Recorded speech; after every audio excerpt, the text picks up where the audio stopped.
Good day. I'm Laurence Sanford, Senior Analyst with the American Security Council Foundation. With me is George Rasley, Editor for the conservative HQ News Magazine on the web. Great organization. And we're here to discuss two areas. One is the border situation with Mexico and I guess with Canada, and also the Houthis in Yemen and what they're doing to world commerce. But before we begin, George, would you please just give for our audience a brief background on Conservative HQ? Well, Conservative HQ is a publication sponsored by Richard Viguerie.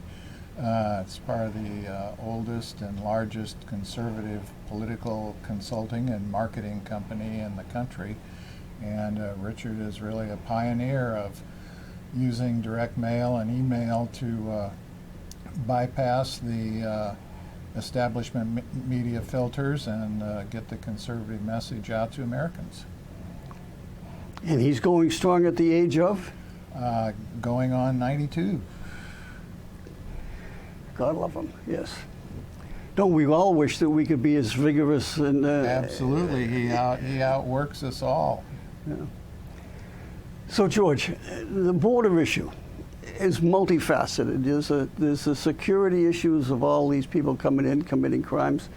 There's the financial issues that are bankrupting the country. I mean, every time I see the costs of what's happening in the cities of New York and Boston and Chicago, the cost of just bankrupting all these cities. And I can just think of those professors, their names escape me back, Columbia University professors back in the 60s and 70s, Marxists, needless to say, whose theory was that if you just swamped the welfare system, you would bankrupt America and create social chaos, which is the way Marxists love to take power. Yep. I forget their names, but... Well, they're doing a great job of achieving that goal in our major urban centers. And the Biden administration alone has admitted over 7 million illegal aliens that we know of. Yes. And the likelihood is that it's many more. And these illegal aliens, although those who favor open borders will tell you that, oh, well, they're just here to work. That's complete nonsense. There are many of them who have been apprehended, who have ties to terrorism, who have ties to unfriendly governments. I've done some research on this and written a couple articles explaining how many communist Chinese have been admitted. They're mostly military fit young men who come in organized groups. There's every indication that they're part of the Communist Chinese Special Forces. The People's Liberation Army has known programs for this kind of activity. And so it's complete folly to claim that all of these people are economic refugees. Yes. It's the political more than anything. Yeah, absolutely. And you see the pictures on TV, busloads being dumped off in San Diego, for example. They're all young males from not only Chinese, but from Africa and Asia, other parts of Asia. It's and Venezuela, particularly dangerous. And are they unloading the prisons like Castro did? Absolutely. Yeah. We had a terrible situation in Georgia just now where a Venezuelan who had been arrested several times here in America, murdered a promising, bright young nursing student in the most horrific manner. And this guy was passed through some of our sanctuary cities to come to a peaceful place in Georgia and kill an American. Well, I think in New York City, those two policemen that were beat up were, again, by Venezuelans. Yeah. And of course, New York City, since they don't have any cash bail anymore, they were out within hours, and they gave the middle finger to the world upon their release. That's right. And one of them was recaptured in Arizona, and the authorities in Arizona have refused to extradite the guy back to New York because they consider him to be so dangerous and they don't want him to be let go again. Okay, so what is Arizona going to do with them? Are they going to bring them to trial? Are they going to keep them in jail? Or what happens to these guys? It's unclear at this point what the pretext for keeping him in jail is, but so far they haven't let him out. And I suspect that if they choose to maximize the time that he's incarcerated, they will demand that New York come and go through all the hoops of having an extradition hearing, getting this guy an attorney, blah, blah, blah, blah, blah, which I think many people would criticize, except for the fact that while they're going through all these hoops, he's in jail and not able to do any harm to anyone. I believe in American liberties, but I'm starting to believe the president of El Salvador has the right idea. He built a maximum prison, 40,000, 50,000 capacity, and rounded up all the criminals in El Salvador and threw them into prison. And he just won his election with, what, 90% of the vote? Yeah, so, and El Salvador now is a fairly safe state. I think America is heading towards the Marxist dream of chaos and terror in the streets. I mean, you read articles more and more about people saying, I don't want to go to New York City. I'm afraid that I'm going to get mugged or killed. Yeah. And well, and there's another angle to this, Larry, which is in addition to the criminals and the potential terrorists and agents of unfriendly governments, when you stop and think about it, 7+ million people is almost enough to make 14 congressional districts. And guess where these guys are going? Well, they're going to New York, which lost Democrat seats in Congress. They're going to California, which lost Democrat seats in Congress. And so these illegal aliens are, in essence, replacing legitimate American voters in the census, because the census counts them for the purposes of redistricting. The Supreme Court, in a major blunder, prevented Trump from culling out illegal aliens in the last census. And so these illegal aliens are being moved around the country. In my opinion, I don't think it's a weird conspiracy theory to say that they're being placed to replace legitimate American voters in some of these Democrat-run states. so even if they can't vote, they're counted in the census, which means they're counted as far as the House of Representative proportionality. That's correct. And so for every conservative New Yorker who's decided to move to Florida, they're replacing him with an illegal alien. Who can't vote, but it's counted. But it's counted. And so the remaining Democrats have a lock on the vote. Exactly. And then there's the terror aspect of it all, in the breakdown, and the fact that these guys, a lot of them are criminals, and the Chinese. I have often said that if you give 100 men, give me 100 men who are willing to die, you could tie up this country between attacks on infrastructure, police stations. It wouldn't take much to create total chaos. And so if the United States ended up in a confrontation with China, say over Taiwan, these forces of the Chinese males in America could be called upon to create chaos here in America, in addition to all the other things that the Chinese are doing with their cyber warfare and their political control of people. It's well, you're absolutely right, and let's stop and think about how that might work. There was an illegal, Chinese-run and owned biolab in California. It was completely off the books. It was full of bioweapons grade germ warfare agents. Suppose that some of these 100 people who were willing to die that you just talked about had a little card when they crossed the border that said, here's the address, go here when you get the signal. Imagine the chaos and the death that could have been wreaked had some local inspector not noticed that, hey, wait a minute, they're not supposed to have a hose running in that window. Yeah, happenstance. Mm-hmm. And of course, the Chinese that have come across the border, who knows where they're gone? They've probably gone to Chinatowns in San Francisco and LA and wherever the Chinese community, and there's significant, remember there was a police station in New York City run by the Chinese communists, so there's significant sympathy for the communists within the Chinese community of the United States. So, well, and Chinese from communist China have turned up all over the country near military bases, attempting to penetrate secure military and intelligence facilities and they are very brazen about it, and they claim they're lost tourists or whatever.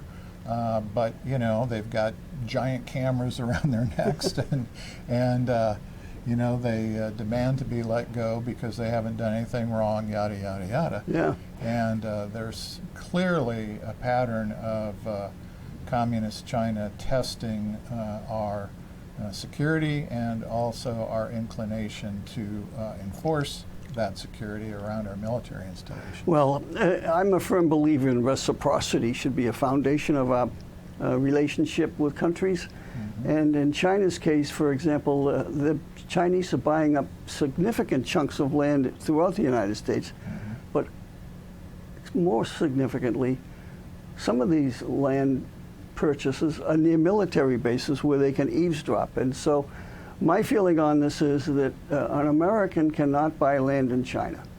Then therefore, no Chinese should be able to buy land here in America. Okay. Chinese do not allow American social media organizations to operate freely in China. Yet we allow TikTok, which is poisoning our culture, to operate freely, and depressingly so. Recently, the President of the United States, despite the FBI and security agencies and congressional investigation bureaus warning about the dangers of TikTok, our president is out bragging about how he's using TikTok in his political re-election campaign. It's very depressing when I think about TikTok running amok in America and we can't reciprocate in China. If we can't do it in China, then TikTok and WeChat and a few of these other social media organizations should be banned. It's I don't understand why we don't enforce reciprocity. Well, it tells you all you need to know about President Biden's target audience, doesn't it? I guess. Peter Schweizer was on TV last night with Mark Levin, and he was talking about the Chinese and the fentanyl issue.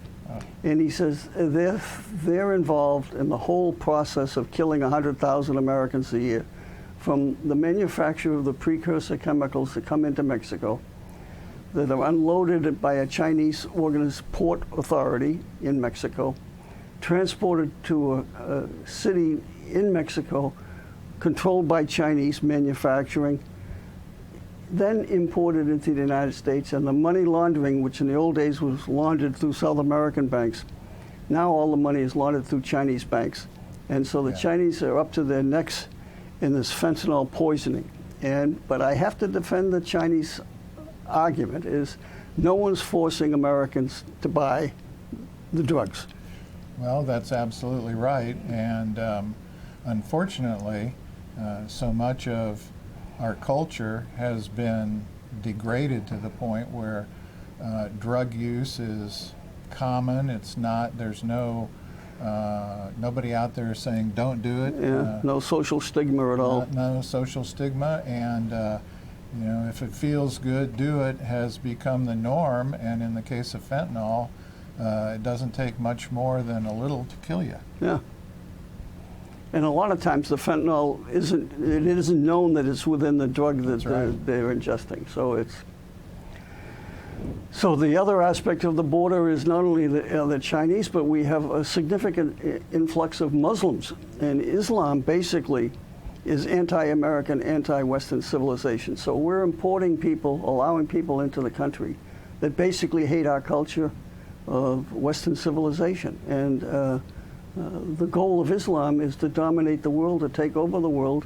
And there's all sorts of various steps they're taking to implement that strategy. So, yeah, well, and the alliance between Islam and communism goes way back to the 1920s. Trotsky and Lenin had a conference where they attempted to rally the what they called the colonialized people of the Muslim world to join them. They weren't immediately successful, but what they did establish was a relationship between Islam and communism where they see a mutual enemy in Western civilization, and especially Western Judeo-Christian civilization. And this has only expanded in the years since then. So it's almost 100 years since that conference. But the alliance between these two anti-Western ideologies has only grown stronger. the enemy of my enemy is my friend. That's correct. And people who say, oh, you know, that's not true, it can't possibly be, they're antithetical, well, they don't understand that both sides believe that once they get rid of Western Judeo-Christian culture, then they'll sort each other out. Yeah, yeah. And to me, one of the great ironies, of course, is that if a Dane burns a Koran in Sweden, the Muslim world goes into an uproar, bans this and does this, Mm-hmm. and yet the Chinese are committing genocide against Muslims in Xinjiang, the western part of China, Yep. and nary a peep from the Muslim world. It tells you all you need to know, doesn't it? Yeah, that the hypocrisy of it all. So burn a couple of Korans and the world is in flames, kill 1 million Uyghurs, enslave them, and commit all sorts of atrocities, and silence. Mm-hmm. Speaking of atrocities, Yemen. Yeah. You mentioned earlier today that just today the cable, undersea cable in the Red Sea. Yeah, there's a very important undersea cable that basically connects Europe and Asia, and it was cut, damaged, not sure as of this point to what extent, but it severely disrupted communications between Europe and Asia. The Houthis are claiming credit for it. This cable is in the very, very deep part of the Red Sea. They have no indigenous technology that could accomplish this, although there is a shore station for it at Aden. Aden's not part of Houthi-controlled No. Yemen. So clearly they must have had some help. My principal suspects are the Iranians and the Red Chinese, or both working together, are probably behind this. And you know, it's astonishing that they've been able to get away with this kind of stuff when allegedly why the United States and Britain and various other Western countries are in this area to protect commerce and communications through them, but yet they pulled it off somehow. And the Chinese have a major Navy base right next door to the American Navy base in Djibouti. Yeah. And they're not doing anything to protect the shipping. And a lot of the shipping is on Chinese stuff. So why are the Chinese allowing their goods to be in danger? Well, they're not in danger. I mean, it's interesting that when all this stuff kicked off, the strongest naval squadron in that area was Communist China's. And strangely enough, no Chinese ship has been hit. Oh. No Chinese military vessel has been targeted. Oh. So either they're the luckiest sailors in the history of sailing, or they're getting a pass from their friends. Well, I think now that you bring this up, I think the Houthis announced that they're not going to go after any nation that's opposed to Israel's genocide against Hamas. And so the Chinese have supported Hamas, and Yeah. therefore their ships are okay. Okay. Yeah. Well, that explains it. And the Chinese certainly have supported Hamas. The Israelis have discovered large caches of Chinese-made weapons as they have moved through Gaza. Yeah. So what is the solution to the Houthi problem? Any thoughts on that? I mean, I'm not a big fan of aerial bombing without we bombed North Vietnam, more bombs in North Vietnam than we did in Germany in World War II, and that didn't win us anything. We controlled the skies in Afghanistan. We didn't win that one. So hitting a few bases where they're firing missiles in Houthi-controlled Yemen, I think it's just a waste of time in a way. Yeah. Well, I think we've both said something to the effect of that Biden is punching holes in the desert as opposed to actually doing anything to degrade the Houthi threat there. And part of the problem is that we're not attacking the ideology or the ideological godfathers of this movement, which is Iran. And the Iranian theocracy is behind all of this. We have never deployed all of our national assets to challenge this. And so the message that they are, in essence, doing God's work, or their vision of God, shall we say, is not challenged. And so when you think that God is on your side, you're not afraid. And that's part of the problem. The other problem is that our so-called sanctions are very porous. When we do capture their weapons or do, battlefield reconstruction of weapons that have been deployed against us, they're full of American and Western European parts. Yeah.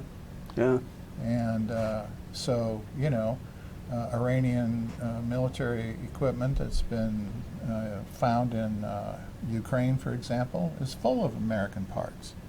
And so our so-called sanctions are virtually worthless. Yeah, I don't believe in sanctions, and I always point to Cuba as a perfect example of sanctions not working. And, they've worked great for the last 70 years. Yeah, something like that. So I've never believed in sanctions. But I must say, I'm sure that Congress and the American people are not up for another ground actions by Americans in Yemen. That isn't going to happen. So what do you do? Well, we pulled the rug out from under the Saudis, who were there as a Muslim army fighting what they considered to be apostate Muslims. Yeah. And we took the Houthis off the terrorist list. Well, we didn't. Joe Biden did. Yeah. Took the Houthis off the terrorist list. Discouraged the Saudis from fighting them. And so the answer is to have Islamic countries who are looking westward to police their own. Yes. And so, unfortunately, kicking that back up into gear is not going to be an easy job. You have a central government of Yemen, for example, that controls more land than the Houthis do, but they can't win the war against the Houthis because we're not supporting them either. Yep, exactly right. So why don't we use proxies the way Iran does? They use Hamas, they use Hezbollah, now they're using the Houthis. We should just use proxy states, load them up with guns, and go at it, guys. Well, I don't understand why the Biden administration hasn't done that, but American administrations, when they're controlled by Democrats, seem to be singularly ineffective in that. We had a similar proxy program going in the Middle East that was supposed to handle the problem in Syria for us. The people that we trained either immediately went over the other side or didn't survive first contact with the enemy. And so we certainly need to up our game in that regard. Well, in Syria and Iraq, we have the Kurdish forces that are basically trying to fight the Syrian government, but I don't know if that's a long-term solution either. Well, again, we've pulled the rug out from under the Kurds because the Turks have a problem with an independent Kurdistan. Yeah. And the Turks are allegedly on our side and part of NATO, so we have to kowtow to them. And consequently, we've given the Kurds very, very limited resources. Yeah. Sort of like what we're doing in the Ukraine. We're sort of keeping the Ukrainians on a tight leash with not giving them enough arms to succeed, and it looks like they might be starting to lose. Well, and I'm not a big fan of what's going on in Ukraine, primarily because there's never been a plan for victory. And I think it's almost immoral for us to fight Russia to the last Ukrainian. I agree. So I would be a lot more sympathetic and inclined to be supportive, and I think a lot of other Americans would, if there was a plan for victory, if there was a mutually agreed, what does victory look like for Ukraine? Well, define the victory, yeah. And should we have like another Korea? Let Russia keep the eastern part of Ukraine, because most of them are Russian-speaking anyways, and keep Western Ukraine independent and looking towards Europe. Yeah, well, that's certainly a solution. Yeah, it's just a meat grinder now, so it just doesn't. You don't see any end in sight, and you don't see any way.